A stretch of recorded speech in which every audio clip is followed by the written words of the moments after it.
Class 5-এর 171 পেজটা সম্পর্কে আজ জানবো। এখানে আমরা দুটো ভাগে ভাগ করছি। প্রথমটা কি না, সরল রেখাংশ ও রশ্মির মধ্যে তুলনা করব।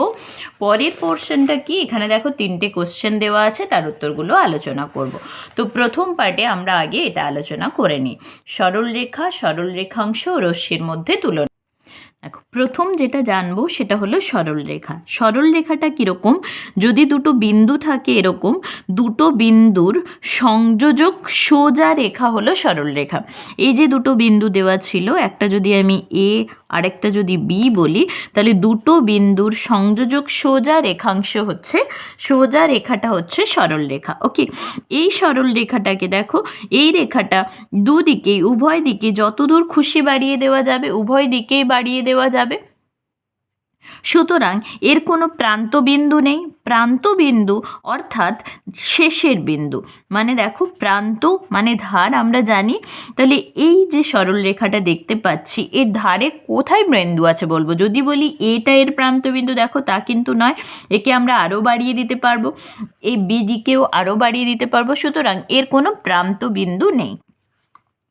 সরল রেখাংশটা কি, সরল রেখাংশটা হচ্ছে সরল রেখার একটা অংশ। দেখো, সরল রেখা প্লাস অংশকে যোগ করলে হয় কি সরল রেখাংশ।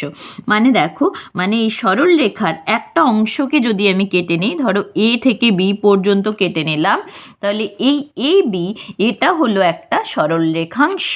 তাহলে এর অবশ্যই প্রান্তবিন্দু থাকবে, অর্থাৎ শেষের বিন্দু থাকবে। যেহেতু এটা একটা অংশ, একে উভয় দিকে বাড়ানো যাচ্ছে না, এটা ফিক্সড। এই প্রান্তবিন্দুটা রয়েছে, তাহলে এর প্রান্তবিন্দু কটা হচ্ছে, এর প্রান্তবিন্দু হচ্ছে দুটি।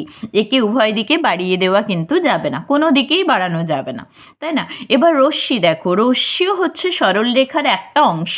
ওকে, কীরকম অংশ, যার একটা প্রান্তবিন্দু আছে এবং একটা প্রান্তবিন্দু থেকে আরেক দিকে নির্গত হচ্ছে বলে মনে হবে। রশ্মি কী হয়, যেমন ধরো আমরা যদি একটা টর্চের কথা ভাবি, ধরো এখান থেকে লাইটটা যাচ্ছে, তখন লাইটটা কীভাবে যায়, এই বিন্দু থেকে এই দিকে যাচ্ছে এবং সেটা কিন্তু অসীম দূর পর্যন্ত বিস্তৃত।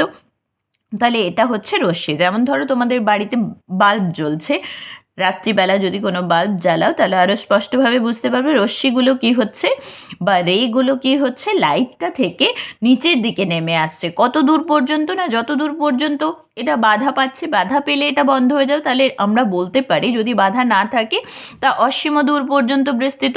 সুতরাং রশ্মির একটা প্রান্তবিন্দু থাকছে, অর্থাৎ যেটা থেকে রশ্মিটা নির্গত হচ্ছে বা উৎসটা, সেটা একটা প্রান্তবিন্দু থাকছে, কিন্তু অন্যদিকে কোনো প্রান্তবিন্দু নেই। অথচ আমরা জানি সরল রেখা কি হয়, সরল রেখা অসংখ্য বিন্দু দিয়ে তৈরি। সুতরাং যে কোনো একটা বিন্দুকে আমরা এর নামকরণ করতে পারি। সুতরাং এখানেও যেরকম আমরা এ বি নাম দিলাম, কিন্তু এগুলো কি বোঝাচ্ছে না, সরল রেখার ওপর অবস্থিত যে কোনো দুটো বিন্দু, প্রান্তবিন্দু কিন্তু নয়। সরল রেখাংশের ক্ষেত্রেও এই দুটো হচ্ছে প্রান্তবিন্দু, ধারের বিন্দু, মাঝে অনেক বিন্দু আছে, আর এই দুটো হচ্ছে প্রান্তবিন্দু। রশ্মির ক্ষেত্রে কি, এটা একটা প্রান্তবিন্দু, কিন্তু এটা একটা সরল রেখার ওপর যে কোনো একটা বিন্দু। ওকে, তাহলে এর রশ্মির ক্ষেত্রে প্রান্তবিন্দু কটা, একটি, তাই না?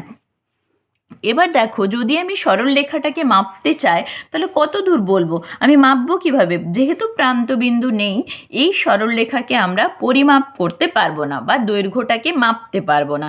কিন্তু সরল রেখাংশের ক্ষেত্রে কি হবে, সরল রেখাংশের যেহেতু দুটোই প্রান্তবিন্দু রয়েছে, তাহলে একে আমি বলতে পারবো, দেখো এটাকে আমি মেপে ফেলতে পারবো, 0 থেকে 3 ঘর বড়টা গেছে, সুতরাং 3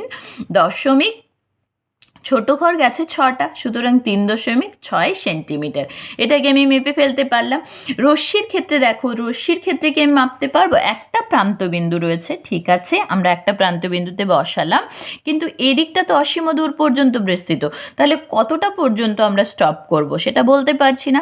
সুতরাং এখানে রশ্মিকেও কিন্তু দৈর্ঘ্য পরিমাপ করা যাবে না। ওকে, এবার দেখো এই যে সরল রেখা, তাহলে এরও নাম দিয়েছি এ বি, এরও নাম দিয়েছি এ বি, এরও নাম দিয়েছি এ বি। তাহলে আমরা বুঝবো কি করে যে কোনটা সরল রেখা, কোনটা রেখাংশ, কোনটা রশ্মি? আমি তিনটেতেই কিন্তু নাম দিয়েছি এ বি।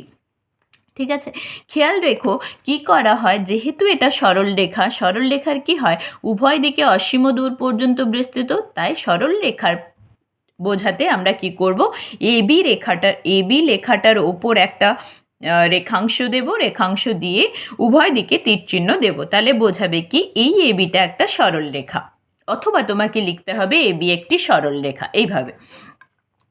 এক্ষেত্রে কি হচ্ছে দেখো, এবি যেহেতু প্রান্তবিন্দু রয়েছে দুটোই, সুতরাং এইভাবেও লেখা হয় এবি, এটাকে এবি লেখা থাকলে তুমি বুঝবে এটা রেখাংশ, অথবা এইভাবেও লেখা হয় এবি। দেখো দুদিকে দুটো প্রান্তবিন্দু রয়েছে, সুতরাং এটা হচ্ছে সরল রেখাংশ। এবার রশ্মির ক্ষেত্রে লক্ষ্য করো, রশ্মির ক্ষেত্রে কি হবে, এবি এ থেকে, এখানে খেয়াল রেখো, এ থেকে বি এর দিকে যাচ্ছে, সুতরাং আমরা এইভাবে নাম দেব, তীর চিহ্নটা দেব যে এ থেকে বি এর দিকে যাচ্ছে। তোমরা কেউ যদি এইভাবে তীর চিহ্ন দাও তাহলে কিন্তু হবে না, কারণ এই রশ্মিটাকে বোঝাবে না, এই রশ্মিটা বোঝাবে বি থেকে এ এর দিকে যাচ্ছে, সুতরাং এটা কিন্তু নয়, এটা এ বি, অর্থাৎ এ থেকে বি এর দিকে যাচ্ছে। আশা করি বুঝতে পেরেছো। এবার যে তুলনামূলক আলোচনাটা বইতে ছিল সেটা দেখো এখানে লেখা আছে যে যেভাবে প্রকাশ করা হয়, তাহলে সরল রেখা দেওয়া আছে, সরল রেখাটাকে কিভাবে প্রকাশ করা হয় আমি অলরেডি বলেছি, এবি লেখাটার ওপর একটা তীরচিহ্ন, সরল রেখা দিয়ে তারপর তীরচিহ্ন দিতে হয় উভয় দিকে। দেখো এখানে যদিও মনে হচ্ছে যে এটা অনেকটা উপরের দিকে, তো আমরা এইভাবে লিখব। ওকে, এর প্রান্তবিন্দু, কটা প্রান্তবিন্দু আমি ছবিতে দেখালাম, এর কোনো প্রান্তবিন্দু নেই, তাই লেখা আছে প্রান্তবিন্দু নেই। দৈর্ঘ্য মাপা যায় না, আমি দেখিয়েছি, দৈর্ঘ্য পরিমাপ করা যায় না। সরল রেখাংশকে কিভাবে লিখেছি, সরল রেখাংশকে হয় এবি লিখেছি, অথবা এবির ওপর এইভাবে একটা দাগ দিয়েছি। এই যে দুটি প্রান্তবিন্দু আছে, দেখো বলেছি এ আর বি, এই দুটো হলো প্রান্তবিন্দু, যেহেতু দুটো প্রান্তবিন্দু আছে শুধুমাত্র রেখাংশকে আমরা দৈর্ঘ্যটা পরিমাপ করতে পারবো। ওকে, রশ্মির ক্ষেত্রে দেখো এ থেকে বি এর দিকে যাচ্ছে, ছবিগুলো এখানে দিয়ে দেওয়া নেই তাহলে বুঝতে সুবিধে হতো, এখানে এ থেকে বি এর দিকে যাচ্ছে, সুতরাং আমরা এইভাবে লিখব এবি রশ্মি। তাহলে একদিকে একটি প্রান্তবিন্দু আছে, অন্যদিকে প্রান্তবিন্দু নেই, আমি বলেছি এতে প্রান্তবিন্দু রয়েছে কিন্তু এদিকটাতে কোনো প্রান্তবিন্দু নেই, যেহেতু প্রান্তবিন্দু নেই একেও পরিমাপ করা যাবে না, সুতরাং এর দৈর্ঘ্য পরিমাপ করা যাবে না। এবার দেখো আমি বলেছিলাম দুটো পার্টে ভাগ করেছি, প্রথম যে প্রশ্নটা রয়েছে সেটা লক্ষ্য করো, এখানে আগে একটা রশ্মি এঁকেছে, দেখো এইভাবে এ বি একটা রশ্মি এঁকেছে, প্রথম প্রশ্নের ছবিটা কিন্তু এটা খেয়াল রাখবে, হ্যাঁ, ও থেকে বি এর দিকে যাচ্ছে, বা ও থেকে তুমি বলতে পারো এ হয়ে বি এর দিকে যাচ্ছে, তাহলে ছবিতে ও এ ও বি কি একই রশ্মি? দেখো ও এ যে রশ্মিটা আমরা তো জানি এটা অসীম দূর পর্যন্ত বিস্তৃত, তুমি যদি এতে নাম দাও তাও ঠিক আছে, বিতে নাম দাও তাও ঠিক আছে, তাহলে বলছে ও এ ও বি কি একই রশ্মি, তাহলে আমরা কি বলবো যে ও এ আর ও বি একই রশ্মি, যেহেতু এই রশ্মিটাকে বোঝাচ্ছে, তাহলে হ্যাঁ ও এ আর ও বি একই রশ্মি। কিন্তু লক্ষ্য করো এ ও রশ্মিটা কীরকম, এই রশ্মিটা কীরকম না এ থেকে ও এর দিকে যাবে, তাহলে এই বিন্দুটা এ যদি বলি এ থেকে ও এর দিকে যাবে, আর ও এ একটু আগে যখন রশ্মিটা বোঝাচ্ছিলাম তখনই বোঝাচ্ছিলাম ও এ রশ্মিটা কীরকম, ও এ রশ্মিটা হচ্ছে ও থেকে এ এর দিকে যাবে, ও থেকে এর দিকে যাবে, তাহলে এই দুটো রশ্মি কি একই? তাহলে এই দুটো রশ্মি এক নয়, তোমরা বুঝতে পারছো, একটা এ থেকে ও এর দিকে যাচ্ছে, একটা ও থেকে এ এর দিকে আসছে, তাহলে বলবে এ ও রশ্মি ওই রশ্মি একই রশ্মি নয়।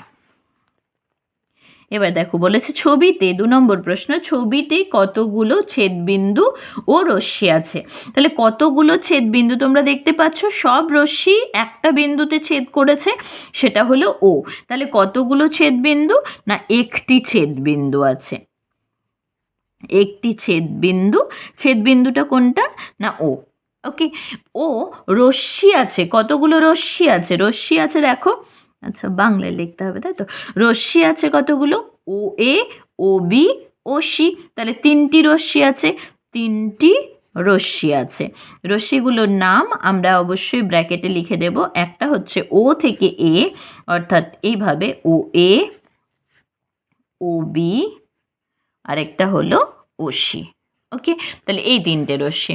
এবার দেখো 3 প্রশ্ন, ছবিতে পি এ ও বিডি কিরূপ সরলরেখা, আচ্ছা, এখানে তোমাদের একটু জানতে হবে দু রকমের সরলরেখা হয়, অ্যাকচুয়ালি 3 রকমের হয়, সেটাও আমি বলে দিচ্ছি, একটা ভিডিও অলরেডি আছে দেখবে।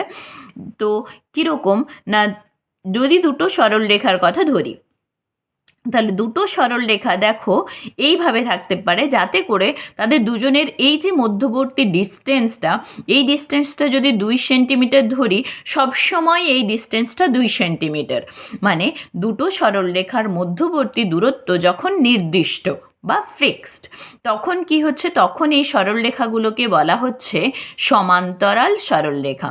তখন এই সরলরেখাগুলোকে বলা হবে সমান অন্তরাল, অর্থাৎ মধ্যবর্তী যে ডিস্টেন্সটা, অন্তরটা, সেটা সবসময় সমান থাকবে, সেটা সমান্তরাল। আবার দেখো, আবার এক ধরনের সরলরেখা হয় যেটা একটা বিন্দুতে ছেদ করছে, তাই তো?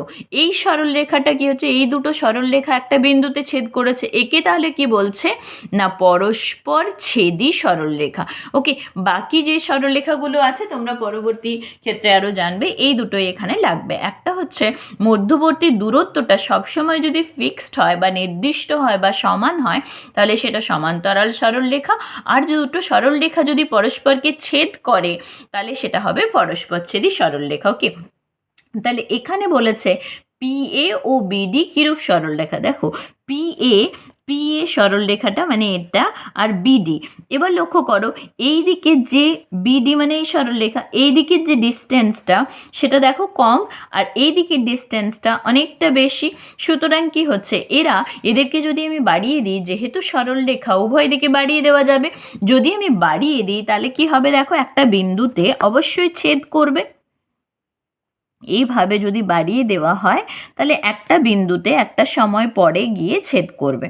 লক্ষ্য করো, এইভাবে একটা বিন্দুতে ছেদ করছে, যেহেতু মধ্যবর্তী দূরত্বটা কমে যাচ্ছে, তাহলেই আমরা বলতে পারবো যে এরা পরস্পর ছেদী সরলরেখা। তাহলে লিখব পিএ ও বিডি পরস্পর ছেদী সরলরেখা। ওকে, দেন বলেছে দেখো বিডি ও সিডি কিরূপ সরলরেখা।